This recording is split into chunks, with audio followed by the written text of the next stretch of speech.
Pô, sobre o Vanderlei, pra gente fechar esse papo, a única dúvida que eu tenho, eu queria ouvir vocês, e até os caras que já jogaram com ele. Os grandes trabalhos do Vanderlei foram com grandes elencos. Ele pegou o elenco do Palmeiras, que não foi montado por ele, mas não vinha jogando bem quando ele chega lá, e faz o time jogar por música a ponto de, no Campeonato Brasileiro de 94, o Palmeiras ter jogado um futebol que leva ele e Vanderlei a dizer que aquele time, eu concordo... Mas para ser justo, foi o melhor. O Bragantino ele monta. Já vou chegar lá. O Braga é um time pequeno.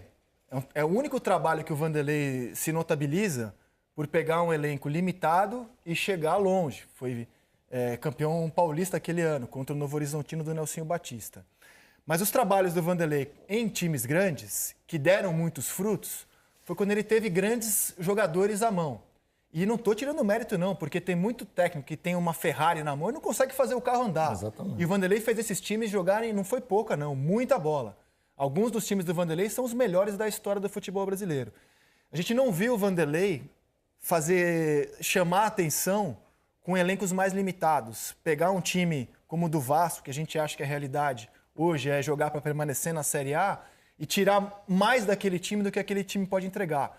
É um desafio, para mim, inédito na vida do Vanderlei, se ele conseguir fazer. O grande mérito, se ele não foi um grande montador de time, que eu acho que é isso que você está querendo dizer... Não, foi. Ele montou o elenco do Corinthians. Eu digo, descobrir jogadores médios, o Cuca. O Cuca tem um mérito em diferentes equipes de pensar jogadores que ainda estão se promovendo ao futebol e montar grandes times. Foi assim no Goiás, foi assim no São Paulo, foi em diferentes equipes. O Vanderlei... eu vejo como grande mérito dele... O Cuca fez um time do Botafogo que não tinha grandes craques, jogava bem lembrado, muita bola. bem lembrado. Agora, o Vanderlei, por exemplo, quando ele tira o Vampeta da lateral para a volância, quando ele tira o Rincon de 10, traz para 8... As substituições ao longo do jogo... Então, me parece muito mais um estrategista do que um montador de time ao longo do tempo, não? Muito mais. É isso aí. Muito mais. Eu acho que o trabalho que ele faz, que ele desenvolve, especialmente na semana, né, de trabalho do dia a dia, é muito importante. Eu sempre digo assim, eu trabalhei com vários treinadores, mas na parte tática de uma equipe dentro de campo, para mim ele foi imbatível. De entendimento. E eu coloco nesse patamar também o Filipão. Foram dois caras que eu trabalhei ou junto ou contra, e que você joga um primeiro tempo, por exemplo, uma vez eu joguei, o Paulo estava jogando contra o Palmeiras. Santos e Palmeiras, semifinal do Campeonato Paulista. Virou 0-0, a gente perdeu 8 gols. Falei, caramba, como é que a gente perdeu tanto gol? Nós vamos amassar eles, vai acabar 4 esse jogo. Eu não sei o que o Filipão fez com eles no vestiário. Voltou, com 15 minutos estava 2-0 Palmeiras, o jogo mudou completamente. Tem muito da atitude dos caras, mas tem muito do dedo do treinador. O Luxemburgo era muito disso, desse aspecto tático. Ele chegava no vestiário e fazia... Às vezes nem no vestiário. Ele mexia o posicionamento de 2 ou 3 caras e mudava completamente uma situação de jogo. Ontem, com o Ivan Moré no Globo Esporte, a gente até estava falando sobre o Lucas na Champions League, e eu comentei, falei, uma das coisas que eu mais gosto no futebol é a oportunidade que ele te dá de dar a volta por cima. Eu acho que é um recomeço para o Vanderlei. O Vanderlei, no meio, entre nós, jogadores e ex-jogadores, é tido como um dos melhores. A questão é, ele passou um tempo agora afastado do futebol e vindo de alguns trabalhos que não foram bons. Cabe a ele dar a volta por cima. Conhecimento ele tem, experiência ele tem tudo para voltar a ser esse protagonista que a gente falou. Agora, ele está afim, ele está disposto, ele vai deixar as coisas extracampo de lado e vai focar no trabalho. Porque mudou um pouquinho, né, Paulo? Da nossa época, a relação com os jogadores hoje em dia é outra. Hoje em dia você tem que convencer o cara. Ele sabe disso. Você convence com o trabalho. Ele sabe que ele não conversa mais com o cara, que ele tem que conversar com o empresário, com o assessor do cara. Ele já disse isso algumas vezes e ele lamenta, em tom de lamentação. Eu já vi o Vanderlei dizer algumas vezes que era diferente, que existia um respeito à hierarquia, ao comandante, a quem que hoje é diferente. Para não dizer que a molecada não respeita. O convencimento hoje é muito mais difícil. Você convencer um atleta profissional hoje do que era antes. Antes ele pegava o cara, levava para a salinha dele e ali aquela conversa que era normal. E vamos natural. lembrar do Renato? O Renato, antes de assumir o Grêmio, perguntava onde é que está o Renato? A gente dizia, está na praia. Porque o Renato não trabalhava há um bom tempo também. E a gente tratou aquilo até de forma jocosa. Pô, enquanto todo mundo está estudando, se atualizando, o Renato está curtindo a vida na praia.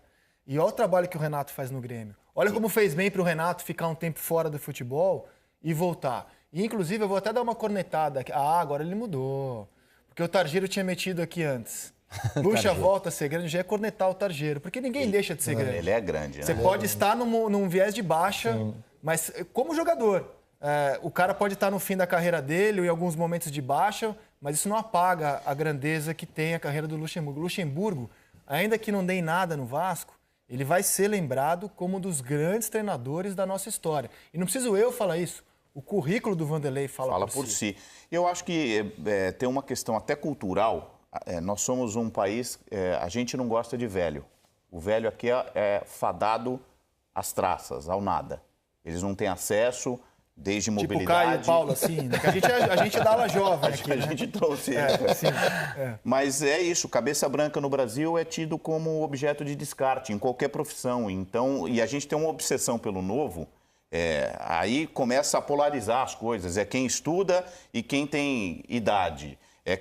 E eu acho que é um desperdício, porque o Filipão, o Vanderlei, se eles não conseguem, não vão ou não poderão ser os mesmos, eles merecem respeito pelo que eles já caminharam, pelo que eles fizeram, pelo que eles plantaram para o futebol. Então, por exemplo, eu repito a pergunta do Cereto. Eu não acho que ele vai conseguir repetir o sucesso dele, até porque ele atingiu uma prateleira inalcançável no futebol. É o único com 5 títulos brasileiros e 8 estaduais. Não ganhou Libertadores, é verdade, o Filipão pôde ganhar com 2 times diferentes. Então, cada um tem um mérito, uma história própria e todos merecem respeito, né? E o velho pode ser novo também, olha só, vou explicar.